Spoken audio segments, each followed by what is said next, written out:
So I'm a first generation college student because I'm the first generation to attend college. I wanted to do something different than what most of my family have done. Most of my family didn't even graduate high school, so I was also the first generation for that. And I wanted to kind of make a name for myself and for my family. I am a first generation college student because my parents didn't have the opportunity to go to college. They were taken out pretty young to start working, and my brother, in order to help me also go to college, he decided to take off a year and also work. So that kind of made me a first generation student. They're kind of big shoes to fill. But it's very important to me and my family that I get to go to college and pursue my dream of teaching.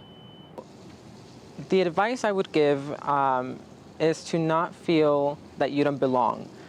If you want to take something out of what I'm saying today, is that you try to always remember that you have a space at the table. And if there is no space at the table, you bring a folding chair because you have the space, you have the power within yourself, and that's something that you should always remember. I wish I knew that you had to be uncomfortable to gain things. So being able to talk to people is like one of the more important things that I learned. And at first I didn't want to because it was uncomfortable. I didn't know them. I didn't know what to say, but like after you just like get yourself to speak to them, it really like puts you in a position where you know people, you know what to do, and things like that. I would say lean into the trauma in order to heal from it.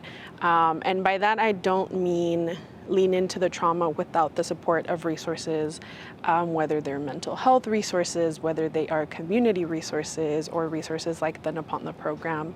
But again, lean into the trauma so that you can lean into helping yourself heal from that trauma with your resources that are available to you. Well, being a first-generation college student was definitely a lot of pressure for me, especially since I was the one first in my family.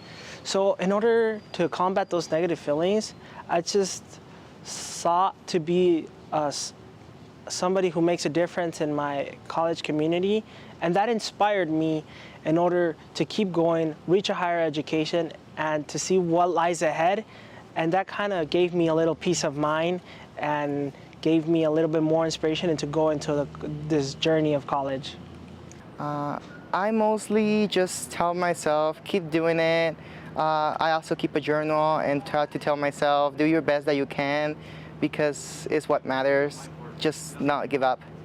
Some of the challenges first generation students face is definitely feeling alone sometimes in classes and in campus life, just because sometimes you feel as if you don't belong because of that feeling that maybe of failing or not doing good, but there's always good to have friends who can be there with you and have the same experiences that you do. I wish I would have known that I'm not alone. I came into college thinking that I was gonna go through these intended 4 years alone, but yeah, just use your resources as early as possible.